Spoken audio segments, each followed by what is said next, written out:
முதலாவது இந்த பழைய ஏற்பாடு நமக்கு தேவையா அப்படின்னு கேட்டா, நீங்க சொல்லலாம் பிரதர், இது தேவைன்னு நீங்க சொல்லலாம். ஆனால் வேதாகமத்துல இதை குறித்து ஏதாவது இருக்கிறதா அப்படின்னு கேட்டீங்கன்னா,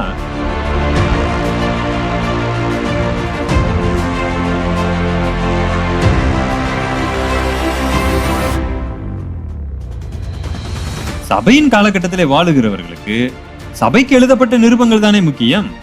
அன்றைக்கு யூதர்களுக்கு எழுதி கொடுக்கப்பட்ட அந்த வேதாகமத்தை நாம எப்படிங்க பயன்படுத்த முடியும்? சபைக்கு எழுதி கொடுக்கப்பட்ட நிருபங்களிலேயே பழைய ஏற்பாடு முக்கியம் அப்படின்னு வேதம் சொல்லுது.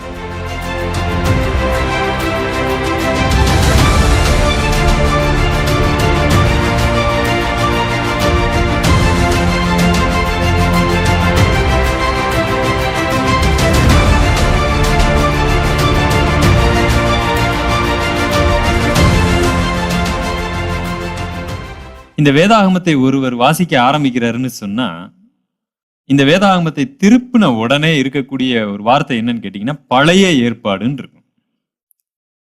அப்ப பழைய ஏற்பாடுன்னு ஒண்ணு இருக்கும்போதே அடுத்து என்ன வருகிறது? புதிய ஏற்பாடுன்னு ஒண்ணு வருது.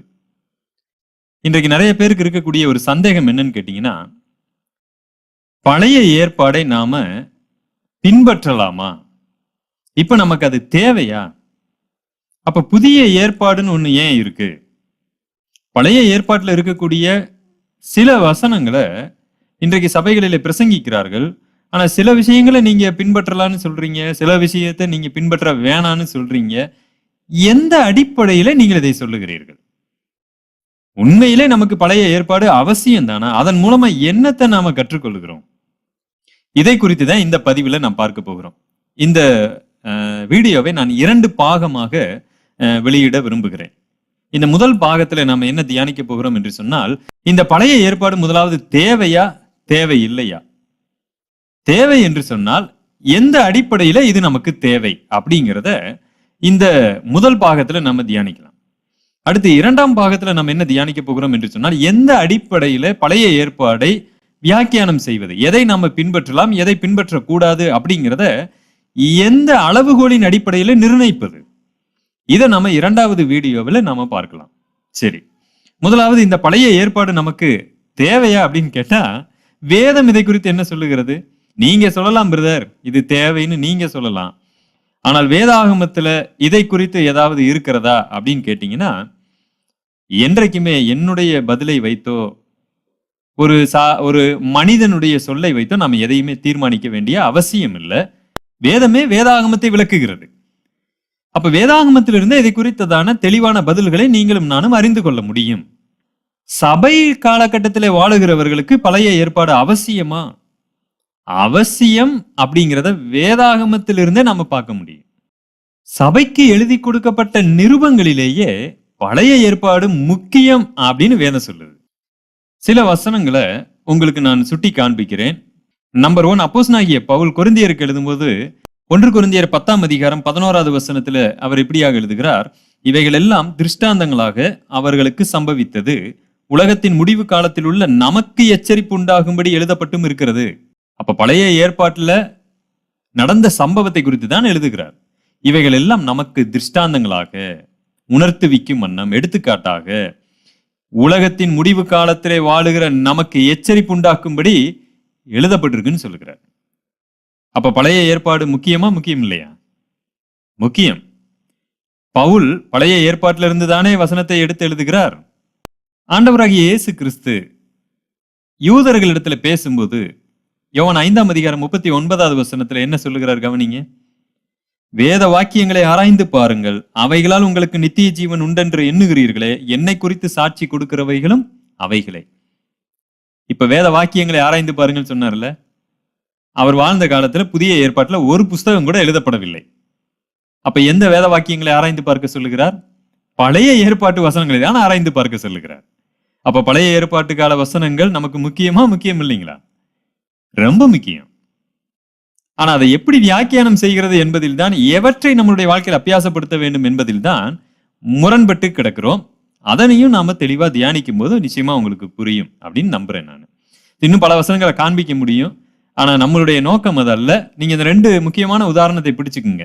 ஒண்ணு அப்போஸ்தலனாகிய பவுலுடைய உதாரணம், ஆண்டவரே இயேசு கிறிஸ்துவினுடைய உதாரணம். அப்ப இவைகள் எல்லாம் பழைய ஏற்பாடு நமக்கு முக்கியம் என்பதை சுட்டி காண்பிக்கக்கூடியதா இருக்கு. சரி, இப்ப பழைய ஏற்பாடு எந்த அடிப்படையில நமக்கு முக்கியம்? அதன் மூலமாய் நாம எந்த அடிப்படையில என்ன பாடங்களை கற்றுக்கொள்ள முடியும்? நிறைய பாடங்களை கற்றுக்கொள்ளலாம். அதில் நான் சுருக்கமாக அதை ஒரு 5 குறிப்புகளிலே உங்களுக்கு நான் விளக்க விரும்புகிறேன். இந்த வீடியோவை கவனமா பாருங்க, முழுமையா பாருங்க. நம்ம கிட்ட இருக்கிற பிரச்சனையை என்ன கேட்டீங்கன்னா, எந்த வீடியோவையுமே முழுமையா பார்க்கறது இல்லை. அது ரொம்ப வேதனையான ஒரு விஷயங்க. ஒரு மக்கள் என்ன செய்யறாங்கன்னா, ஒரு சீரியல், ஒரு படம் பார்க்கறதுல கூட 1 செகண்ட் விடுறது இல்லைங்க. அப்படியே ஃபுல்லா பார்க்கறாங்க. ஆனா கர்த்தருடைய வார்த்தையை பேசுகிற பிரசங்கங்களை மட்டும் நீங்க பாத்தீங்கன்னா முழுசா யாருமே பார்க்கறது இல்ல. கடைசியில இடையில ஏதாவது ஒரு இடத்துல ஆன்சர் இருக்கும். இவங்க முழுசா பார்க்காமயே நம்ம கிட்டயே திரும்ப என்ன பண்ணிட்டு இருக்கிறாங்கன்னா, கேள்வி மேல கேள்வி கேட்டுக்கிட்டு இருக்கிறாங்க. எனக்கு வரக்கூடிய பல வாட்ஸ்அப்ல வரக்கூடிய கேள்விகள் எல்லாம் பாத்தீங்கன்னா, அந்த வீடியோவை முழுமையாய் பார்க்காமல் வரக்கூடிய கேள்விகள். நியாயமான கேள்விகளும் இருக்கு, நான் அதை மறுக்கவில்லை. அந்த வீடியோலே ஆன்சர் இருக்கும். ஆனா அவங்க என்ன பண்ணிருப்பாங்கன்னா, அதை ஸ்கிப் பண்ணி ஓடி இருப்பாங்க. தயவு செய்து முழுசா எந்த வீடியோவா இருந்தாலும் சரி, நீங்க முழுமையாய் பாருங்க, முழுமையாய் ஆராய்ந்து அதுக்கப்புறம் தான் நம்ம ஒரு முடிவுக்கு வர முடியும். இந்த வீடியோவை கூட நீங்கள் முழுமையாய் ஆராய்ந்து சோதித்து பார்த்து நலமானதை பிடித்துக் கொள்ளுங்கள். சரி, பழைய ஏற்பாடு மூலமாக நாம் என்ன கற்றுக்கொள்கிறோம்? நம்பர் 1,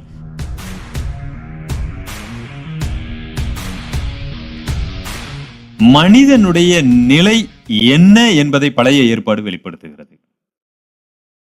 என்ன பிரதர் சொல்றீங்க? மனிதனுடைய நிலையை பழைய ஏற்பாடு வெளிப்படுத்துகிறதா? உண்மைதான். தேவன் இந்த வேதாகமத்தை எழுதி கொடுக்கக்கூடிய அந்த முறைமையை கொஞ்சம் பாருங்க. வரலாற்றில் நடந்த சம்பவம் எல்லாத்தையும் அவர் எழுதல. அவர் முக்கியமான சில விஷயங்களை தான் நம்ம கிட்ட கோர்வையாய் சொல்ல விரும்புகிறார். அதுல தேர்ந்தெடுத்து வசனங்களை எழுதி வைத்திருக்கிறார். நீங்க வேதாகமத்தை திறந்த உடனே அதுல படைப்பை குறித்ததான வெளிப்பாடு இருக்கும். அடுத்து மனிதனை குறித்ததான வெளிப்பாடு இருக்கும். அடுத்து உடனே மனிதன் எந்த மாதிரியான சிக்கல்ல சிக்கிக்கிட்டான்னு உடனே வேதம் வெளிப்படுத்தி இருக்கும். நாம பல வேளைகளிலே ஒரு தவறு செய்யறோம். தேவன் என்ன நோக்கத்திலே வேதாகமத்தை எழுதி கொடுத்தாருன்னு பாக்குறது இல்ல. படைப்பை குறித்து முழுமையா ஆண்டவர் நினைத்திருந்தால் வெளிப்படுத்தி எழுதி இருக்க முடியும். ஆனால் நாம அதை அறிந்து கொள்ள வேண்டும் என்பதற்காக சுருக்கமா சில விஷயங்களை வெளிப்படுத்துறாரு. ஆனால் நாம எதை முக்கியமா அறிஞ்சுக்கணும்னு தேவன் நினைக்கிறார் தெரியுங்களா? இப்பொழுது மனிதர்களை நீங்க என்ன நிலைமையில இருக்கிறீங்க அப்படிங்கிறத தெரிஞ்சுக்குங்க அப்படின்னு பழைய ஏற்பாடு முற்றிலுமாய் நமக்கு வெளிப்படுத்துகிறது. நாம பாவிகளா இருக்கிறோம், பாவத்திலே விழுந்து இருக்கிறோம் என்பதை பழைய ஏற்பாடு வெளிப்படுத்துகிறது. அதை தான் நம்ம ஃபர்ஸ்ட் தெரிஞ்சிருக்கணும். இப்ப நமக்குள்ள நடக்கிற இந்த பிரச்சனைகளுக்கு என்ன காரணம்? உலகத்துல இருக்கிற எந்த மதமாவது பதில் சொல்லுமா? சொல்லாது. மனிதன் ஏன் இவ்வளவு ஆக்ரோஷமா இருக்கிறான்? மிருகங்களைப் போல ஏன் நடந்து கொள்ளுகிறான்? உலகம் என்ன சொல்லும்? மிருகத்திலிருந்து வந்தா அதனால மிருகங்களைப் போல நடந்து கொள்ளுகிறான்னு சொல்லும். இல்லை, மனிதன் பாவத்திலே விழுந்திருக்கிறான்னு ஃபர்ஸ்ட் நம்மளுடைய பிரச்சனை என்ன என்பதையே வேதம் அடிக்கோடிட்டு காண்பித்து விடுகிறது. மனிதனுடைய பிரச்சனை என்ன, மனிதனுடைய இப்பொழுது நிலை என்ன என்பதை வேதம் காண்பிக்கிறது. ஏன் அவன் மரிக்கிறான்? எடுத்த எடுப்பிலே ஆண்டவர் விடையை கொடுத்துட்டாரு. எதற்காக அவன் மரிக்கிறான்? ஆண்டவர் அவனை நல்ல முறையில தேவன் ஒருவரை படைத்திருந்தால் இப்படி மரிக்கும்படியாவ படைத்திருப்பார்? அந்த கேள்விக்கெல்லாம் ஆண்டவர் விடைய வச்சிருக்கிறாரு. நீங்க பாவம் செய்தீர்கள், ஆகவே உங்களுக்கு மரணம் வருகிறது. இந்த மரணம் மட்டுமல்ல, நித்திய மரணமும் உங்களுக்கு இருக்கிறது. இந்த பாவம் என்னெல்லாம் செய்யும்? சொந்த சகோதரனையே கொலை செய்யும். இந்த பாவம் என்ன செய்யும்? பல மனைவிகளை வைத்துக் கொள்ள துடிக்கும். இந்த பாவம் என்ன செய்யும்? அடுத்தவனை கொலை செய்யும், அடுத்தவனை காயப்படுத்தும், சுயமாய் வாழ தோன்றும். பாவம் பாவம் பாவம் மனிதனுடைய இருதயத்தை மொத்தமாய் மாற்றிவிடும். எங்கே பார்க்கிறோம்? பழைய ஏற்பாட்டினுடைய ஆரம்பத்திலேயே பார்த்து விடுகிறோம். அதனாலதான் நான் சொன்னேன், பழைய ஏற்பாட்டின் மூலமாக முதலாவது அந்த படைப்பு இதெல்லாம் ரைட், ஓகே. ஃபர்ஸ்ட் நாம தெரிந்து கொள்ள வேண்டியது ஏதோ படைப்பின் காரியத்தையோ மற்றவைகளையோ அல்ல. அதெல்லாம் நல்லதுதான். ஆனால் மனிதன் எந்த நிலைமையிலே விழுந்து போனான் என்பதை தேவன் வெளிப்படுத்த விரும்புகிறார். அதுதான் நம்பர் 1 குறிப்பாக உங்களுக்கு முன்பதாக வைக்க விரும்புகிறேன். நம்பர் 2,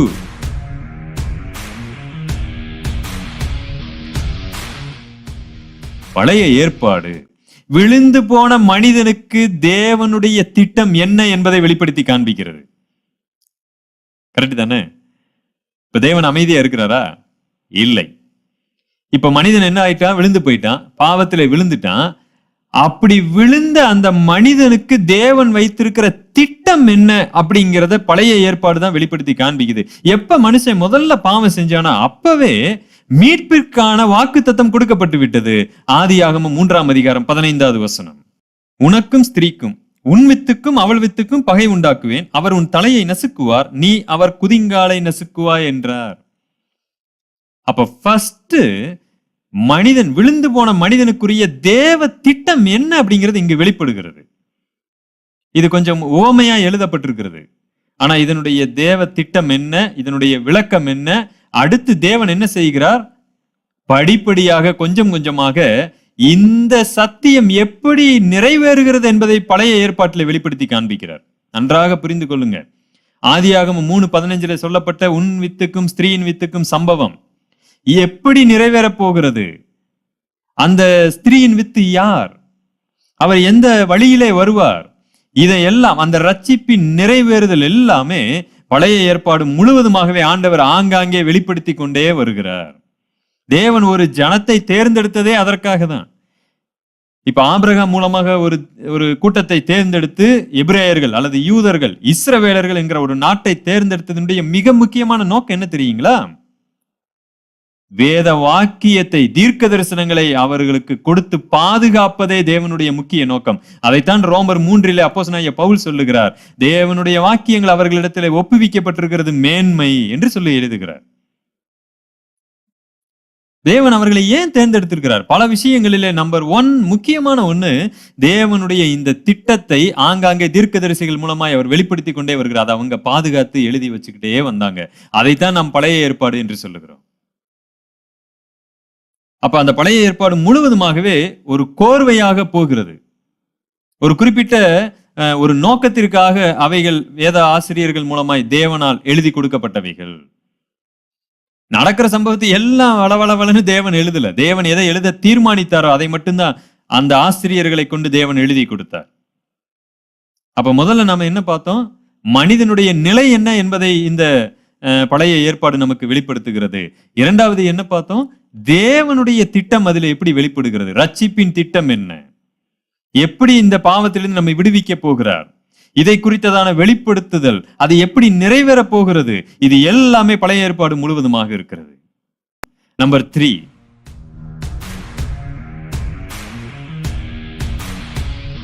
இந்த 3வது பாயிண்ட் ரொம்ப முக்கியமான ஒரு பாயிண்ட். ரட்சிப்பின் திட்டத்திற்கு மிக முக்கியமான ஒரு நபராக அறியப்படுகிறவர் மேசியா. இந்த மேசியாவை கொண்டுதான் ஒட்டுமொத்த உலகத்தையும் ஆண்டவர் என்ன செய்ய போகிறார், ரட்சிக்க போகிறார். அந்த மேசியாவை தான் ஸ்திரீயின் வித்து என்று தேவன் சொல்லுகிறார். இந்த மேசியாவை நான் தான் அனுப்புகிறேன் என்பதற்கு சாட்சியாக பழைய ஏற்பாட்டில் பல இடங்களிலே தீர்க்க தரிசனமாய் பேசி கொண்டு இருக்கிறார். அப்ப 3வது குறிப்பாக நான் என்ன சொல்லுகிறேன் என்று சொன்னால், மேசியாவை பழைய ஏற்பாடு தேவனால் அனுப்பப்பட்டவர் தான் என்பதை ஊர்ஜிதம் செய்யக்கூடியதா இருக்கிறது. புரிந்து கொண்டீர்களா? நன்றாக மனதில் வைத்துக் கொள்ளுங்க. ஆண்டவராகிய இயேசு கிறிஸ்து அல்லது மேசியா பிதாவால் தான் அனுப்பப்பட்டார் என்கிறதற்கு ஆதாரம் எங்கே இருக்கிறது? ஆண்டவர் கொடுத்த தீர்க்க தரிசன வசனமாகிய பழைய ஏற்பாடுதான் அதை நமக்கு நிரூபித்து காண்பிக்கிறது. இயேசு கிறிஸ்து இந்த உலகத்துல வந்த உடனே தன்னுடைய ஜன மக்களை பார்த்து என்ன சொன்னாரு? நாம முன்னாடியே வாசிச்சோம். யோவான் 5ஆம் அதிகாரம் 39வது வசனத்துல, வேத வாக்கியங்களை ஆராய்ந்து பாருங்கள், என்னை குறித்து சாட்சி கொடுக்கிறவைகள் அவைகளே. திடீர்னு ஒருத்தர் வந்து தன்னை மேசியான்னு சொன்னா நாம ஏங்க ஏற்றுக்கொள்ளணும்? ஏற்றுக்கொள்ள கூடாது. அதுதான் சரியான ஒன்று. ஏற்றுக்கொள்ளவே கூடாது. யாரோ ஒருத்தர் திடீர்னு வர்றாருங்க, திடீர்னு வந்து ஆண்டவர் என்னைய மேசியாவாக ஏற்படுத்தி இருக்கிறார். இன்றைக்கு நிறைய இடங்கள்ல இஷ்டத்துக்கு ஜனங்கள் ஆண்டவர் எங்களோடு பேசினார், தீர்க்கதரிசிகளாக நாங்கள் இருக்கிறோம் நிறைய சொல்றாங்க. நாங்க கேட்கிறோம், how can we believe it? அப்ப இயேசு கிறிஸ்து திடீர்னு வந்து தன்னை மேசியா அப்படின்னு சொன்னா நீங்கள் நானும் ஏங்க நம்பணும்? நம்ப வேண்டிய அவசியம் இல்லை. ஆனால் அவர் என்ன சொல்லுகிறார் பாருங்க, நான் மேசியா, நான் இப்படித்தான் பிறப்பேன், இந்த ஊர்ல தான் பிறப்பேன், எல்லாமே உங்கள் வேத வாக்கியத்திலே தீர்க்க தரிசனமா எழுதப்பட்டிருக்கிறது. ஏன் தெரியுங்களா? என்னை நீங்கள் ஏற்றுக்கொள்ளணுங்கிறதற்காக. இது எதுவுமே இல்லாம திடீர்னு நானா வந்து நான் தான் மேசியா அப்படின்னு சொன்னா நீங்க நம்ப வேண்டிய அவசியம் இல்லை. ஆனால் வேதத்தை ஆராய்ந்து பாருங்கள். நீங்க வேதத்தை வேணாலும் ஆராய்ஞ்சு பாருங்க. இயேசு கிறிஸ்துவை பத்தி எங்க ஆரம்பிச்சிருச்சு? ஆதியாகமம் 3:15 ஆரம்பிச்சிருச்சா? அங்க பேசுகிறார் இயேசு கிறிஸ்துவை பத்தி. அடுத்து தீர்க்க தரிசனம் மோசேயின் மூலமாய் வெளிப்படுகிறது.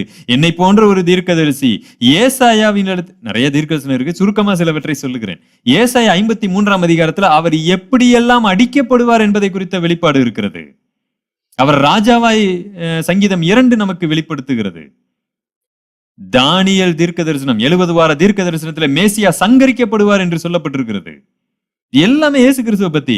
மீகால வாசிக்கிறோம், அவர் பெத்லகேமிலே பிறப்பார் என்று சொல்லப்பட்டிருக்கிறது. இது எல்லாவற்றுக்கும் மேலாக இயேசு கிறிஸ்து குருடருடைய கண்களை திறப்பார், தரித்திரருக்கு சுவிசேஷம் அறிவிப்பார், புறஜாதிகளுக்கும் இவர் சுவிசேஷம் அறிவிப்பார். ஏசாயா 60 நாம வாசிக்கிறோம், இன்னும் பல இடங்களிலே நாம் அதை வாசிக்க முடியும். இப்படி இயேசு கிறிஸ்துவை குறித்து எல்லா தீர்க்க தரிசனங்களும் அற்புதமாய் வெளிப்படுத்தப்பட்டிருக்கிறது. அந்த இயேசு கிறிஸ்து இந்த உலகத்துல பிறந்த பொழுது சரியாய் வேதத்தை வாசித்தவர்கள் சரியாய் புரிந்து கொண்டிருக்க முடியும்.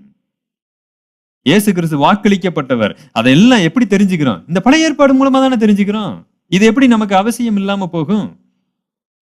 நீங்க வரலாற்றுல ஒரு பெரிய மதம் ஒன்று தோன்றியதுங்க, கிபி 6ஆம் நூற்றாண்டுல, இஸ்லாம்.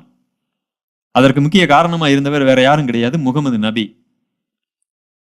அந்த சமயத்துல பாத்தீங்கன்னா கிறிஸ்தவம் ஆங்காங்கே வளர்ந்து கொண்டு இருக்கக்கூடிய காலகட்டத்தில் இயேசு கிறிஸ்து பிறந்ததற்கு 600 வருஷத்துக்கு அப்புறம் தான் இந்த மதம் தோன்றுகிறது. இந்த இஸ்லாம் தோன்றும் போது அதற்கு முக்கிய காரணம் முகமது நபி. அவர் ஒரு குகையில போய் உட்கார்கிறார். அவருக்கு ஒரு வஹி கிடைக்கிறது. வேற யாரும் அல்ல, ஜிப்ரியல் தூதன் அவரிடத்துல பேசுகிறான். அதாவது கேப்ரியல் தூதன். இவர் நேரா வந்து வீட்டுல இருக்கிறவங்க கிட்ட எல்லாம் சொல்றாரு, இந்த மாதிரி என்னை ஒரு தூதன் சந்திச்சான், இனிமேல் நான் கொடுக்க போறதுதான் கடைசி வெளிப்பாடு. நான் சுருக்கமா சொல்றேன், என்னை ஒரு தூதன் சந்திச்சான், அதுதான் கடைசி வெளிப்பாடு. ஜனங்கள்ல என்ன தெரியுமா சொன்னாங்க? சொந்த வீட்டிலே நம்பல. உண்மையிலே தூதன் உங்களை சந்தித்திருந்தால் அந்த தூதன் சந்திக்கிறத நாங்க பார்க்கணும்னு கேட்டாங்க. குர்ஆன்ல இருக்கு. அந்த தூதனை எங்களிடத்துல வந்து பேச சொல்லுங்கன்னு கேட்டாங்க. இல்ல, அவங்க சொல்றது கரெக்ட் தானே? ஏன்னா யாரு வேண்டுமானாலும் தூதனை என்னிடத்துல பேசி ஆரம்பிச்சுப்பா, ஆண்டவர் என்கிட்ட பேசினாருன்னு சொல்லிக்கிட்டு நம்ம இஷ்டத்திற்கு எதையாவது செய்ய முடியுமா? செய்ய முடியாது. ஆனால் கடைசி வரைக்கும் தூதன் பேசினதற்கு ஆதாரத்தை முகமது நபி காண்பிக்கவே இல்லை. இப்படி ஒரு குழப்பத்தை ஏன் ஏற்படுத்தணும்? ஆனா யாராலுமே பழைய ஏற்பாட்டிலே சொல்லப்பட்ட இயேசு கிறிஸ்துவை இது இயேசு கிறிஸ்து இல்லைன்னு சொல்லவே முடியாது. வாய்ப்பே கிடையாது. தெளிவாக வேதவசனம் சொல்லுகிறது. எதுக்காக நான் அதை ஒப்பிட்டு சொல்லுகிறேன் என்று சொன்னால், ஒரு தீர்க்கதரிசியையோ ஒரு மேசியாவையோ தேவன் இந்த உலகத்துல அறிமுகப்படுத்தும் பொழுது, ஜனங்களை ஏற்றுக்கொள்ள வைக்க வேண்டும் என்று விரும்பும் பொழுது அதை ஒரு பெரிய திட்டமாய் வெளிப்படுத்தி இருக்கிறார். அதனாலதான் இந்த பழைய ஏற்பாடு அவர் பாதுகாத்து வச்சிருக்கிறார். நாம இயேசு கிறிஸ்துவை ஏற்றுக்கொள்ளணுங்கிறதற்காகவே அதை பாதுகாத்து வைத்திருக்கிறார். ஆக இந்த பழைய ஏற்பாடு இயேசு கிறிஸ்துவை மேசியாவாக அறிவிக்கிறது, வெளிப்படுத்துகிறது. நம்பர் 4,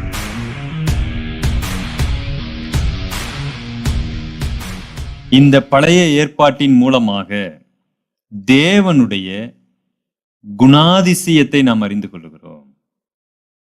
இது ரொம்ப முக்கியமான ஒண்ணுங்க. தேவன் எப்படிப்பட்டவர், அவர் எதை விரும்புகிறார், எதை வெறுக்கிறார், அவர் எப்படி செயல்படுகிறார், தேவனுடைய குணாதிசயம் பழைய ஏற்பாட்டில் வெளிப்படுகிறது. சில மத புத்தகங்கள், சில வேத புத்தகங்கள் இதை வாசித்து பார்த்தீங்கன்னா சில கட்டளைகளாகவே இருக்கும். உதாரணத்துக்கு 10 கட்டளை எடுத்து வாசித்து பார்த்தீங்கன்னா கொலை செய்யாத, திருடாத, அப்படி இருக்கு பாத்தீங்களா? அந்த மாதிரி ஒட்டுமொத்த வேத புத்தகமே அப்படித்தான் இருக்கும். ஆனால் நம் வேதாகமம், கரங்களில் இருக்கிற இந்த வேதாகம் அப்படி இருக்காது. நிறைய பேருக்கு இதுக்கு ஒரு டவுட்டே இருக்கு. எதுக்கு தேவன் நிறைய வரலாறு எழுதி வச்சிருக்கிறாரு? நோவாவினுடைய வரலாறு இருக்கிறது, ஏனோக்கை பற்றி எழுதி வச்சிருக்கிறாரு. அவங்க என்ன பேசுனாங்க, இவங்க என்ன பேசுனாங்க, தேவன் அவர்களோடு ஏதோ பேசுகிறார், சாத்தான் வந்து பேசுகிறான். இவ்வளவு நமக்கு தேவையா? நாம பொய் சொல்லணுமா, சொல்லக்கூடாதா? கொலை செய்யணுமா, செய்யக்கூடாதா? இப்படி என்ன செய்யணும், என்ன செய்யக்கூடாதுன்னு அப்படி ஒரு கட் அண்ட் ரைட்டா ஒரு 10 பாயிண்ட் எழுதி வச்சுட்டு போலாம்ல. எதுக்கு இவ்வளவு வசனங்கள், இவ்வளவு வரலாறுகள்? இதெல்லாம் எதற்காக? உங்களுக்கு ஒண்ணு தெரியுங்களா? இவைகள் எல்லாம் தேவனுடைய குணாதிசயத்தை அறிவதற்காக. ஒரு 10 கட்டளைகளை மட்டும் எழுதி கொடுக்கிறதுனால தேவனுடைய குணாதிசயம் வெளிப்படாது. தேவன் எதிலே விருப்பப்படுகிறார், எந்த இடத்திலே அவர் கோபப்படுவார், எதை நேசிக்கிறார், இதெல்லாம் எப்படி தெரிஞ்சுக்கிறது தெரியுங்களா? அவர் வரலாற்றிலே தன்னுடைய பிள்ளைகளோடு எப்படி இடைப்பட்டு இருக்கிறார் என்பதை வாசிக்கும் போது, அதை புரிந்து கொள்ளும் போதுதான் அவருடைய முழு குணாதிசயம் நமக்கு தெரிய வரும். அதுக்கு ஒரு சின்ன உதாரணம் மட்டும் சொல்லுகிறேன். ஒரு இடத்துல மோசே இடத்துல ஆண்டவர் பாக்குறாரு, மோசே இங்க வா, இந்த ஜனங்கள் என்ன ஆயிட்டாங்க, ரொம்ப தப்பு பண்ணிட்டாங்க, இவங்களை நான் என்ன செய்ய போறேன், அழித்துட்டு உன்னைய ஒரு பெரிய ஜாதியா மாத்த போறேன்னு. அது நடந்த சம்பவம் என்னன்னு தெரியுங்களா? உங்களுக்கு தெரியும். மோசே ஆண்டவர்கிட்ட என்ன சொல்றாரு தெரியுங்களா? ஆண்டவரே நீங்க அப்படி செய்யக்கூடாது, ஐயோ அப்படி செஞ்சீங்கன்னா ஜனங்கள் புறமதஸ்தர்கள் எல்லாம் நம்ம அந்த ஆண்டவரை அழிச்சிட்டாரு அப்படின்னு சொல்லி தவறாய் பேசுவதற்கான வாய்ப்பு இருக்கிறது, பிளீஸ் ஆண்டவரே ஜனங்களை மன்னிச்சிருங்கன்னு சொன்ன உடனே ஆண்டவரும் மன்னிச்சு விட்டுருவார். இதை பார்க்கும்போது ஏதோ மோசே ஆண்டவருக்கே ஏதோ ஆலோசனை கொடுக்கறது போலவும், தேவன் ஏதோ எதுவுமே தெரியாம மோசேகிட்ட போய் என்னடா அது நான் அழிச்சிடுறேன் அப்படின்னு சொல்லுகிறது போலவும் தானே இருக்கு. ஆனால் தேவனுக்கு யாரும் ஆலோசனை கொடுக்க முடியாது, அது நமக்கு நல்லா தெரியும். வேதத்தின் பல வசனங்கள் அப்படித்தான் பேசுது. ஒரு மனுஷன் கூட தேவனுக்கு ஆலோசனை கொடுக்க முடியாது. அப்படி என்றால் இங்க ஏன் எதுவுமே தெரியாத மாதிரி போய் ஆண்டவர் பேசுறாரு? அது மோசேக்கே வைக்கப்பட்ட ஒரு பெரிய சோதனை. ஒருவேளை மோசே அந்த இடத்துல ஆமாண்டவரே நீங்க சொல்றதுதான் சரி, என்னைய பெரிய ஜாதி ஆக்கி விட்டுருங்க, இவங்களை எல்லாம் அடிச்சு கொன்றுங்க, என்னைய பெரிய ஜாதி ஆக்கிறீங்கன்னு சொல்லி இருந்தாருன்னு வைங்க, என்ன நடந்துக்கும் தெரியுங்களா? அவ்வளவுதான். மோசையை முடிச்சு கட்டியிருப்பாரு தேவன். சில சமயங்களிலே தேவன் இப்படி பேசுவது போல இருக்கும், ஆனால் உள்ளத்திலே அவர் அந்த அர்த்தத்திலே பேசவில்லை என்பது யாருக்கு தெரியும்? அவரோட நெருங்கி பழகிறவங்களுக்கு தான் தெரியும். மோசேக்கு தெரியும். மோசே அதை சரியாய் அறிந்திருந்தார். அப்ப இந்த மாதிரி தேவன் எதை விரும்புவார், எதை விரும்ப மாட்டார்னு அவர் எப்படி புரிஞ்சுக்கிறதுங்க? வரலாற்றிலே நடந்த அவருடைய நடவடிக்கைகளை வைத்து நாம புரிஞ்சுக்க முடியும். இன்னும் நிறைய உதாரணங்கள் நம்ம சொல்லிக்கிட்டே போலாம். அதனால தேவனுடைய இதயத்தை அறிவது முக்கியம். ஏதோ வெறும் அவருடைய பேச்சல்ல, அவருடைய ஹார்ட், இன்னர் ஹார்ட் அறியணும். அதுக்கு பழைய ஏற்பாடு தான் ரொம்ப முக்கியம். அடுத்து கடைசி பாயிண்ட், 5வது குறிப்பு.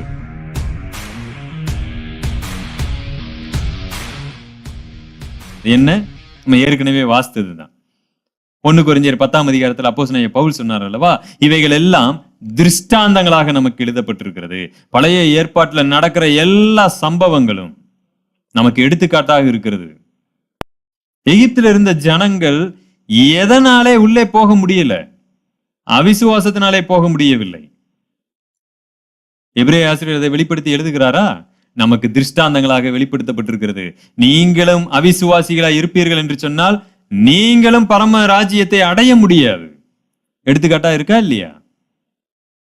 ஜெபத்தை குறித்து திருஷ்டாந்தம் இருக்கா? பழைய ஏற்பாட்டுல இருக்கு. எலியா பாடுள்ள மனிதனா இருந்தும் அவன் பாருங்க எப்படி ஜெபித்தான், மழை நின்றது, திரும்ப மழை வந்தது. எப்படி வாசிக்கிறோம்? எடுத்துக்காட்டாக சொல்லப்பட்டிருக்கிறது. யோபுவை குறித்து அதே யாக்கோபு எழுதுகிறார், பொறுமையா இருங்க, யோபுவின் பொறுமையை குறித்து நீங்க கேள்விப்பட்டிருக்கிறீர்களான்னு எழுதுறாரு. யோபுவை அடையாளம் காண்பித்து எழுதுகிறார். நமக்கு திருஷ்டாந்தமாக யோபு இருக்கிறார். இதையெல்லாம் விட்டுலாங்க. எபிரேய ஆசிரியர் 11ஆம் அதிகாரத்துல எவ்வளவு விசுவாச வீர பட்டியலை அடுக்குகிறார் பாருங்க. இதையெல்லாம் எதற்காக? மேகம் போன்ற திரளான சாட்சிகள் இவைகள் நமக்கு இருக்கின்றன. திருஷ்டாந்தத்திற்காக. ஆபிரகாமின் வாழ்க்கையை வைத்து நம்மோடு ஆண்டவர் பேசுகிறார். நோவாவின் வாழ்க்கை எல்லாமே நமக்கு திருஷ்டாந்தங்களாக இருக்கின்றன. புதிய ஏற்பாடு 27 புஸ்தகத்துல பெரும்பாலும் பழைய ஏற்பாட்டை சுட்டி காண்பிக்காத புஸ்தகங்கள் மிக குறைவு. மொத்தமே 4 அல்லது 5 புஸ்தகங்கள் என்று நினைக்கிறேன். அந்த புஸ்தகத்துல தான் பழைய ஏற்பாடை மேற்கோள் காட்டாமல் இருக்கக்கூடிய புஸ்தகங்களாக இருக்கின்றன. ஆக 95% எல்லா ஆசிரியர்களுமே பழைய ஏற்பாட்டில் இருந்து தான் விஷயங்களை எடுத்து நமக்கு எழுதுகிறார்கள். So Old Testament is very very important. பழைய ஏற்பாடு நமக்கு மிக அவசியம். சரி, இந்த பழைய ஏற்பாடை நம்ம எப்படி புரிஞ்சுக்கிறது? இதுல எது எனக்கு, எது விட்டு விடலாம், இதை எப்படி நாம தெரிஞ்சுக்கிறது? இதை நம்ம அடுத்த வீடியோல நம்ம பார்க்கலாம். வீடியோ கொஞ்சம் பெரிதா இருக்கிறதுனால 2ஆவது நான் ஸ்ப்ளிட் பண்ணியிருக்கிறேன். சரி, செகண்ட் வீடியோல நம்ம இதை குறித்து பார்ப்போம்.